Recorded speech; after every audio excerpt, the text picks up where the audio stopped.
Good morning, it's Mary Lou Novak with Resource, the number 4 Care, where we bring you healthcare and wellness professionals free to seniors and their adult children. Because you don't know what you don't know until you're in a situation where you have a diagnosis or some aging event happen. So today we have Tflesner with us. He is one of the owners and the managing partner of MidSouth Home Helpers. And we decided to get together and do a podcast today because it is Caregivers Month. Yes, National Caregivers Month. National Caregivers Month. And the topic that we want to talk about today is what caregiving really looks like. So we want to give you a little bit behind the scenes, especially if you haven't started your journey or you're anticipating starting a journey in caregiving. Yeah. We just want to give you some maybe heartwarming moments and also reality. Uncomfortable truths. Yes. Right? Yes. So let's just jump right in. I know you're not just an owner of a home care business. Correct. Yeah. How many years have you been caring for your mom? So well, thanks for having me, Mary Lou. I appreciate the opportunity to be here. And yes, I've been in the industry personally for 9 years. So I've been caring for my mother.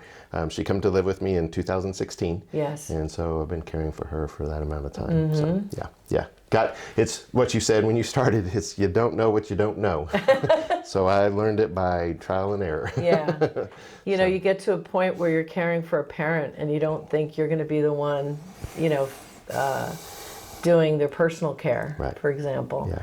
So, why don't I hand it off to you? I know you have some thoughts you want to share. Yeah, well, I just, again, when we kind of talked and it being National Caregiver Month, I was like, it's so many things that individuals that are put into this kind of position that are just so unaware of. Right. And so, I thought it'd be a great opportunity and to bring that to the table and just talk about it because it is, I've got some statistics here and it says that, according to Caregiving in the U.S. 2025 report, there's about 63 million U.S. adults that provide unpaid care for their loved ones. 63 million. I think we're at 350 million people. A population. Population. Yep. So that's a big number. Yeah. And it's increasing because the baby boomers are aging, right? Yeah, that's actually, the statistic that I have is 45% over the last decade.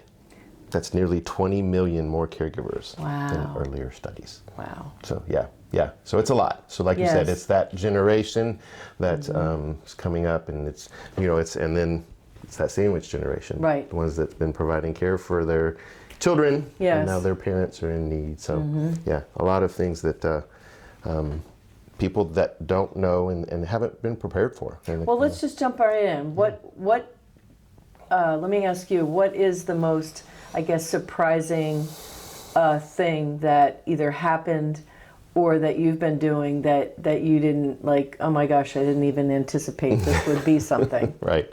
Yeah. When it comes to providing care for family members, and these are actually conversations that my mother and I have had. So I'm being fully vulnerable out here, but it's, she said, Tim, I don't want to be a burden on you because, there are times where in the aging community, you lose mobility, you lose the opportunity to do things for yourself. And so, incontinence and those kinds of things that happen.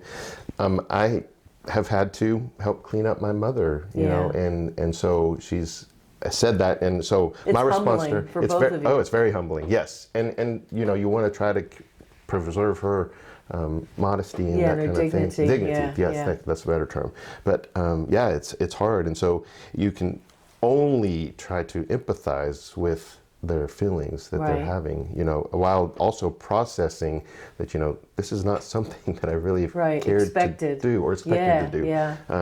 It's that for my mom. And the outcome of that is that when I sit back and look at it after getting out of the predicament, and again, mom will say, I've never wanted to be a burden to you or to any of the kids. And I was like, you know what, Mom?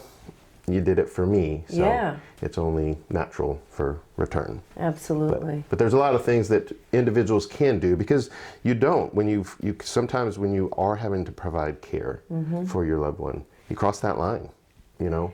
Yeah. It's you lose the relationship of Right. being the child. And so, you know, mother and I have truly kind of bantered back and forth in regards to where, hey, okay, now I'm having to make the decisions and Right. and those types of things and what's better Does for she you. ever get, you know, some people get frustrated and act out, or, you know, or friction. Sure. Friction Yes. just happens because of being under pressure. Oh yeah, yeah. I mean, I do have the I opportunity. mean, we're being real here. Yes, let's be totally truthful.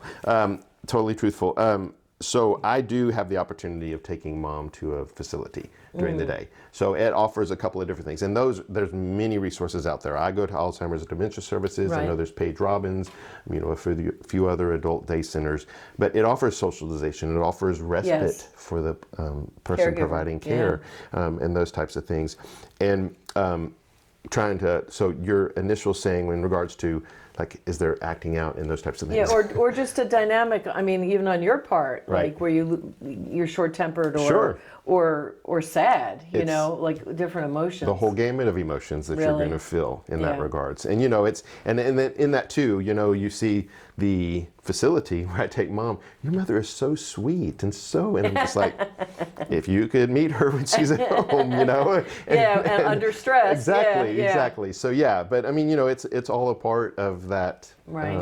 whole dynamic. Yeah. Because there are sweet, tender moments. You know? I Absolutely. mean, and I'm going to try to make it through this without I crying. know you're a sentimental guy. I know that, and that's why you're But, doing what you're yeah, doing. yeah. So.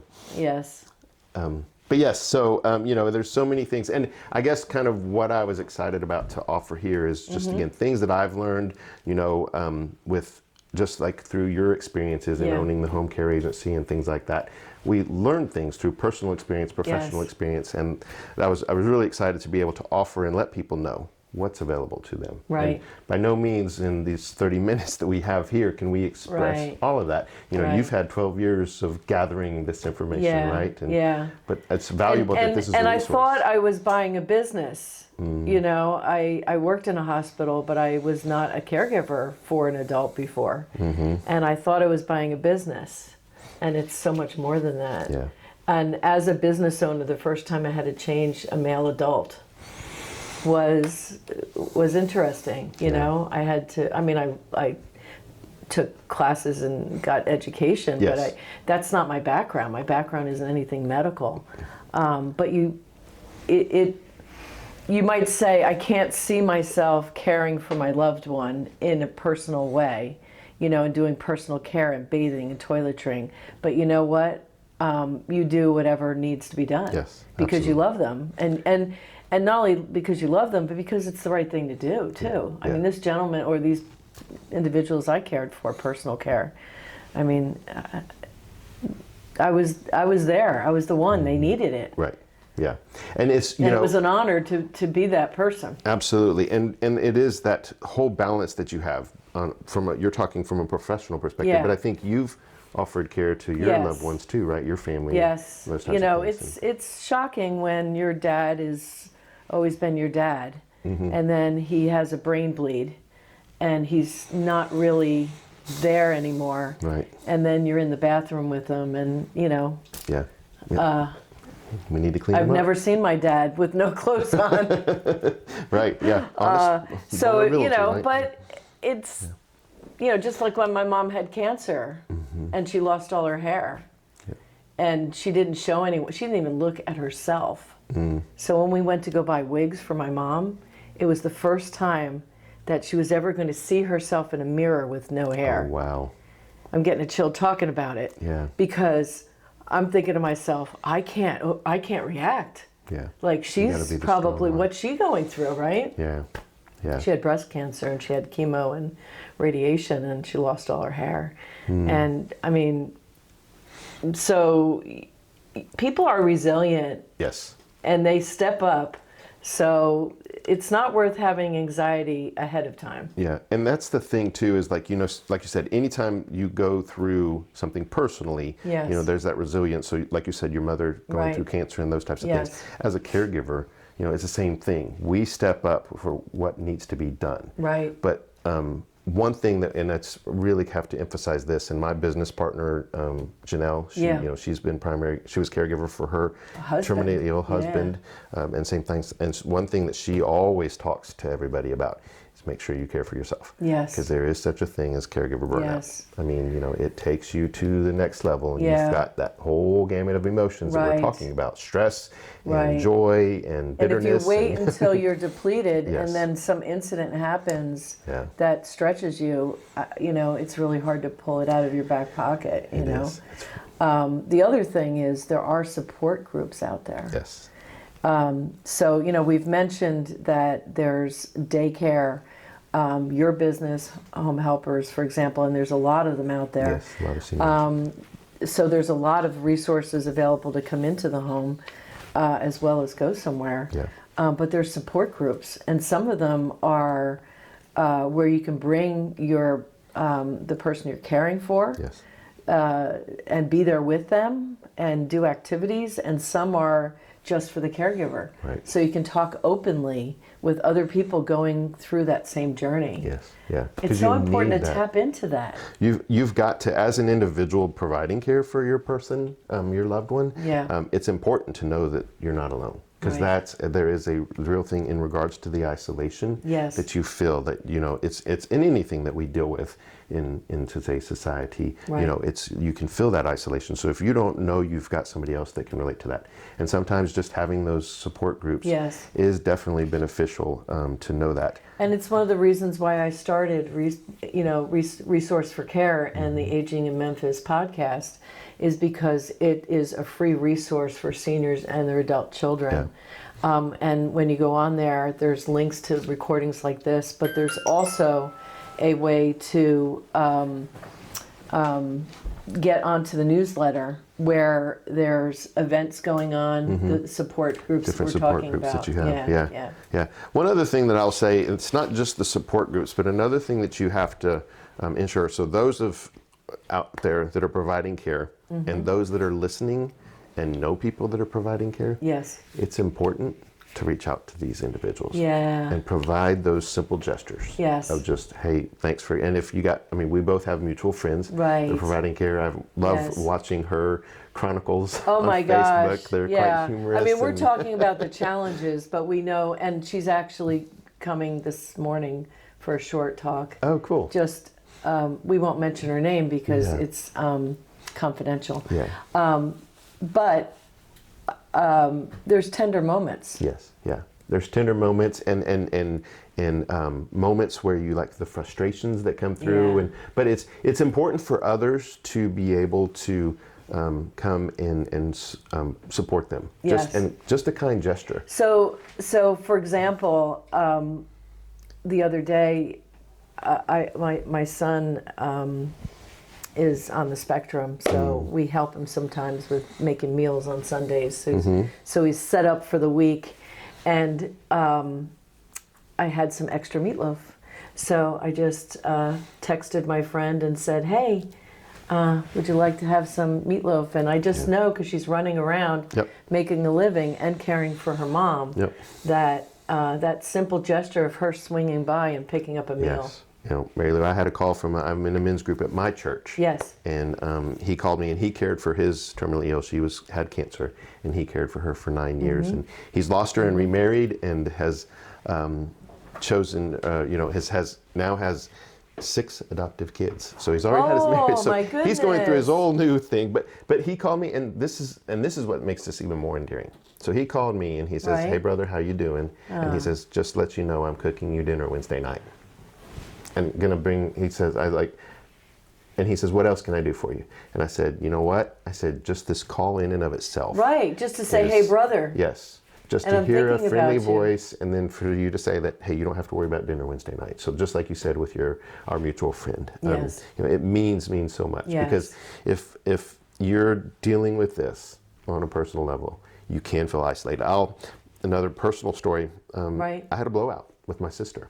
My sister lives in Olive Branch, and she's got a family. I'm a single man, don't have any biological children, and so I've been the primary caregiver for mom.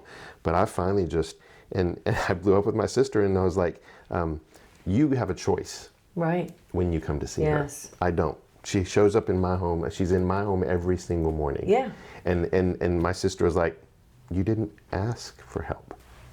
Right? And so we don't know as that person. Sometimes we don't know, okay, yes, I'm a man and I got this, you know, I'm Right. the whole like masculine thing. I'm a woman, I got this. Yeah. Okay, so we're similar in that. Right. But yeah, but just opening that. And so even her, my sister has stepped up and started coming twice a week to pick up my mom after the day facility. It gives me 2 free nights.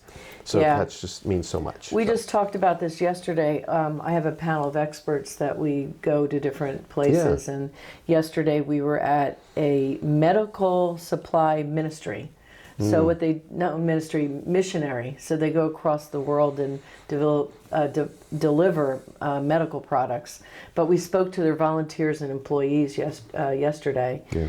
And, one of the things we talked about was the very thing, you just mentioned. Because it's, not everybody has the caregiver gene. That's what I like to say, right?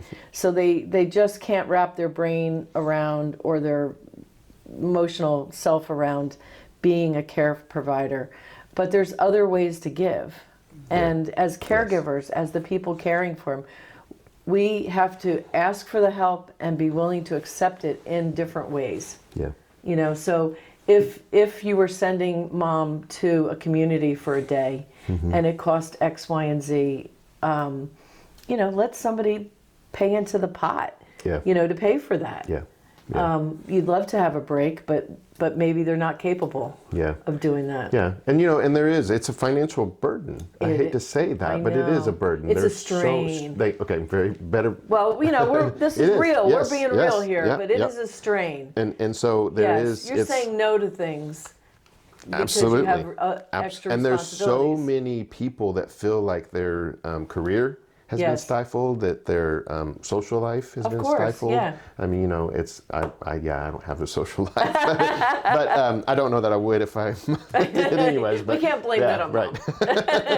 But it is. There's the productivity and the burnout that people feel in that regard. So it is important to. Well, I don't know if you know this, but I'm a fearless living life coach, and one of the things that I like to share when people are beating themselves up about not having, capacity to do everything, or I could have done it, would have done it, should have done it better, is that emotions are energy, and when you have things that you're working through and responsibilities that maybe challenge you, it depletes your emotional energy. Yes. Yeah. So it makes it's almost like if you don't get enough sleep or if you don't eat enough, having a lot of ups and downs in your life, and some things that you can't necessarily manage or control because they're out of your control, are going to deplete your energy. So you can't judge yourself. You can't say that, well, I could have, done this or I should have done that. You know what? Maybe you just were at your limit because of other things that were going on. You wanted to sleep till 9 o'clock, but mom got up at 7 and was trying to leave the house. You don't have a choice over things like that happened. And we have to have that reality. We have to come into understanding of where our limits are so that we can. Because again, I did say, and for years, my sister, she was available for me, but when it came time where mom needed more assistance and those types of things. So as a caregiver, know that where your limits are and know that you can ask for assistance. Because if you don't ask, how will people know? Right, and I think it's important to share the reality of things. Yes, very much so. You want to have people think everything's good, everything's okay, I can handle this.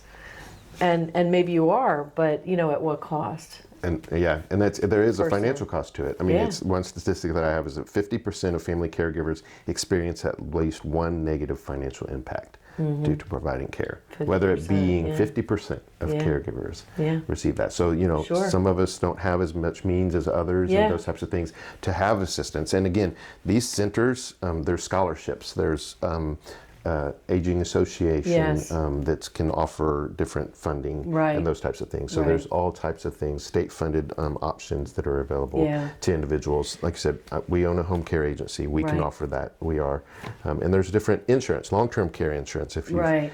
we're smart and invested in Yeah. those things. Because Unfortunately, one of the realities that, and there's a lot of reasons why we have these panels of experts that we go out that I mentioned earlier in the podcast, but one of them is understanding what Medicare and Medicaid pays for, and it not a lot. no.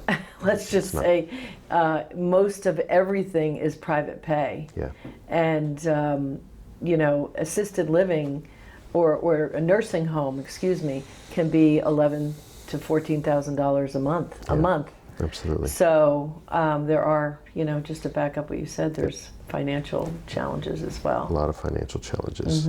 But I guess the biggest thing that I would probably hit on is, again, personally take care. And this is what I've learned the hard way. I find it refreshing of our mutual friend that can, she makes She's light of inspiring. it. She is so inspiring. I mean, I just want to be her sometimes. I know. That's a whole other podcast. Yeah. Anyways. She's like taking little snapshots of moments, tender moments with her loved one. Yes. And it's inspiring. And that's, for me, it's like seeing that thing and knowing others have that, so that I can take those small moments. Because when I am in the thick of it, yeah. And just to know, then I can take a moment and it's like, and it's good. Take time to kind of consider what was good today. Right. And what kind of blessings did I provide to my loved one, to my person that I'm caring for, and those types of things. And that's what you talked about, the caregiver gene. That's what really, having that personal experience on my side is where we're able to provide that in our agency. I mean, we look for people that have that gene, because there are so many people that offer that. Because if you don't look for the positives in anything, you're being a fearless living coach. I'm going to touch on that for 1 second. Yeah. So, we can't control what other people do. We can't control outcomes often, but we can set an intention, right? Yes, absolutely. So setting an intention starts off with, I am willing to practice. So that means you don't have to be perfect, but it allows you to focus yourself in a certain direction for a project, for a day, for a situation, whatever. The next thing is there's 3 daily practices. One is setting an intention, as I just mentioned. The other is being grateful, doing gratitudes. And 3 to 5 are really ideal. Because I find that if you are grateful, you can't be complaining at the same time. Like, they cannot coexist. That's good. So it helps you make that shift over to the positives that you're talking about. Yes. And the last one is to acknowledge yourself. We don't do that as people enough. Celebrating the things we did do well, or even if they're small, anything that moved us towards something even. It doesn't have to be an accomplishment, and doing 3 to 5 of those a day. So if you're beating yourself up, acknowledgments are the antidote. If you're complaining, gratitudes are the antidote. That's great. And if you are feeling like woulda, coulda, shoulda, and trying to manage things, either having regrets about the past or worrying about the future, an intention, I'm willing to practice, will keep you in the moment. In the moment. That's great. And refocus you. Yeah. I want to take a shout out to our sponsor today, which is actually Tim and his company. MidSouth Home Helpers provides care in the entire Mid-South. And they have caregivers, and they're known as the Caregiver Company with a Heart. Yes, ma'am. And a lot of that comes from both owners being caregivers themselves. So I think that's where the Caregiver from the Heart came from. Yes, absolutely. And this podcast and sharing this free information would not be possible without you and your partner sponsoring our Aging in Memphis podcast. We're really proud and honored to be a part of it.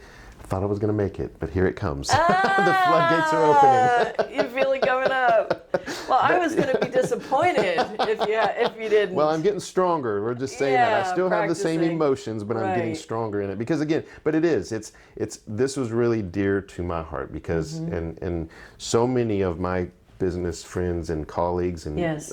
that are experiencing this, but it's to know that there's that outlet and to know that we can relate to that. So Yes. it's, yes, Janelle and I have had the opportunity to care for our loved ones. Right. So we know what other families are going through. Yes. So we can really connect with them and provide that. So yes, offering all of these resources Yes. at no cost to those individuals that are caring for their loved ones is very important to us. So, I agree. So we're glad to be a part of it. Yeah, and I couldn't think of two people that I would prefer more to pick up where I left off and owning it for 12 years. Yeah. And so we should probably tell everybody. So we actually purchased the organization that Mary Lou had run for so many years. Yeah, I had two partners. It actually had been around longer than 12 years. I was involved for 12 years, but the original partner that I joined was a local person, and she owned it for 3 years before that. So yeah, it's been around a while. So we're honored to continue to carry that. So yeah, yes, appreciate it. Do you have, I mean, I usually ask at some point, and you may have covered it already, but you know, if you were to wave a magic wand and impart, you know, a nugget of wisdom that you know and have experienced to people out there, or things that come up most often maybe, what do you think that would be? Yeah, you know, it's again, I think the theme of what I've kind of presented here today is just caring for yourself and making sure that you have, you know, again, the support that you need. And then I'll say this too, is those individuals that know of others that are providing care to their loved ones, reach out to them. Yeah. Just let them know you're thinking of them. Give them that phone call. Give them that, if you have an extra plate, to say, hey, I'm going to bring this over. Right. So you don't have to worry about dinner tonight. Let me cook dinner for you and your person. Exactly. So, yeah. Well, keep them top of mind. You know, when I was cutting up the meatloaf and putting it in the large pan, there were 2 extra pieces, and I thought, well, I'm just going to call my friend. Yep. Yeah. Yeah. So that would be the main thing that I would kind of, and then it's, you know, other things that if you're middle-aged and you haven't made plans, make plans for aging in place, whatever you want to do, wherever you want to be. So yeah, I mean, you know, I've decided that, okay, I'm going to keep my mom in my home until she transitions. Yes. And so, but hey, I'm not currently married, so let me go ahead and invest in my home, make it accessible for me too. Sure. So, you know, that's, I don't know, God may send me a wife, may not, but at least I'm prepared to be independent for myself. So, so make plans, prepare for that. That's a lot of, with the panel that I participate in with the panel of experts, because, you know, you just don't know how much information, and information cures fears, right? Yeah. So if you're aware, you can make plans. Yeah. If you do the proverbial stick your head in the sand, you're just kicking the can down the road. It's still going to happen. And it's almost like what you started with. Maybe this is good. I don't know if we're wrapping up or what. Yes. But We got less than a minute. You don't know what you don't know. Yes. Kind of what you started out. So we should change the title of this talk to You Don't Know What You Don't Know Until You Listen to the Aging in Memphis podcast with Mary Lou and Tim. There we go. I like it. Well, thank you again, and go to the resource, the number4care.com website, where you can click on any of these recordings as well as live events that we've recorded too.